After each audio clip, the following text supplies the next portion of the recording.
Hello all, welcome to Karthika's world. இந்த vlogல வீட்ல அரிசி மாவு இல்லைனாலும் மினி இட்லி எப்படி செய்யறதுங்கிறது தான் பார்க்க போறோம். இது கூட தொட்டுக்க வேர்க்கடலை சட்னி, சாம்பார், தேங்காய் சட்னி, சட்னி ஐட்டம்ஸ் எல்லாமே நல்லா இருக்குங்க. ஈவினிங் ஸ்நாக்ஸா கூட இந்த ஐட்டமை நம்ம பசங்களுக்கு செஞ்சு கொடுக்கலாம். செய்யறதும் ரொம்ப ரொம்ப ஈஸிங்கிறதுனால நமக்கு டைம் அதிகமா எடுக்காதுங்க. ரொம்ப டேஸ்டியாவும் இருக்கும் அண்ட் ஹெல்த்தியும் கூட. இதில் அவல் சேர்க்குறோம், ரவை சேர்க்குறோம், தயிர், இது 3 பொருள் மட்டும் இருந்தால் போதும். ஒரு இன்ஸ்டன்ட் மினி இட்லி ரெடி பண்ணிடலாம்.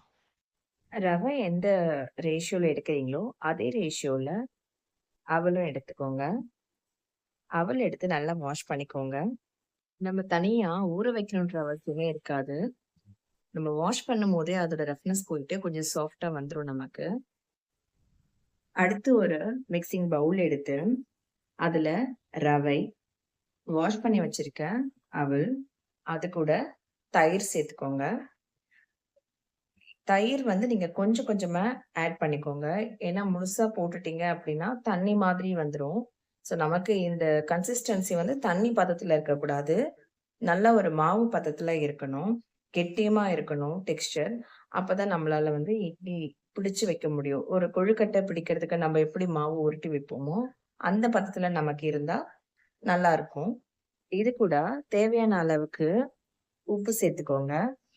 இப்ப நல்லா மிக்ஸ் பண்ணீங்க அப்படின்னா, நம்ம மினி இட்லிக்கு தேவையான மாவு தயாராயிடுச்சு. சடனா வீட்டுக்கு கெஸ்ட் வந்துட்டாலும், இல்ல நீங்க ட்ரெயின்ல டிராவல் பண்றீங்க, ஹெவி ஃபுட்டா வேண்டாம், கொஞ்சம் லிமிட்டடா நம்ம எடுத்துக்கலாம் அப்படின்னு யோசிக்கும்போது, கண்டிப்பா இத ட்ரை பண்ணி பாருங்க.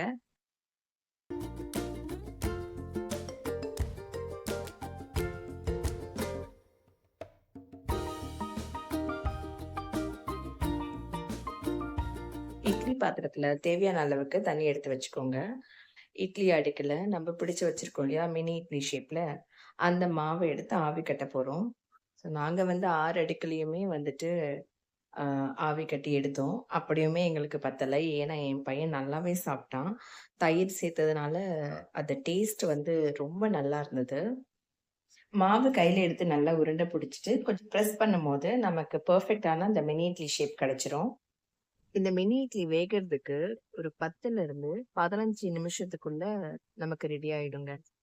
வெந்ததுக்கு அப்புறமா எடுக்கும்போது கொஞ்சம் ஒட்டிட்டு இருக்கும். ஸோ நீங்க தனித்தனியா கொஞ்சம் உதிரியா எடுத்து வச்சுக்கோங்க. இது கூட நீங்க மிளகா பொடி, எண்ணெய் போட்டு கலந்து சாப்பிட்டாலும் நல்லாருக்கும்.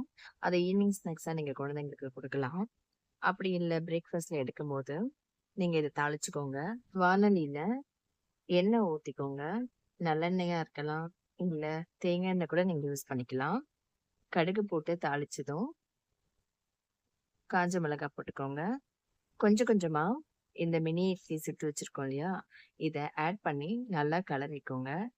இந்த மாதிரி செஞ்சோம்னா நம்மளோட ட்ரெடிஷனல் ஃப்ளேவர்ல மினி இட்லி ரெடி ஆயிடும். இந்த வீடியோ பிடிச்சிருந்ததுன்னா மறக்காம சப்ஸ்கிரைப் பண்ணிக்கோங்க. தேங்க்ஸ் ஃபார் வாட்சிங் திஸ் வீடியோ.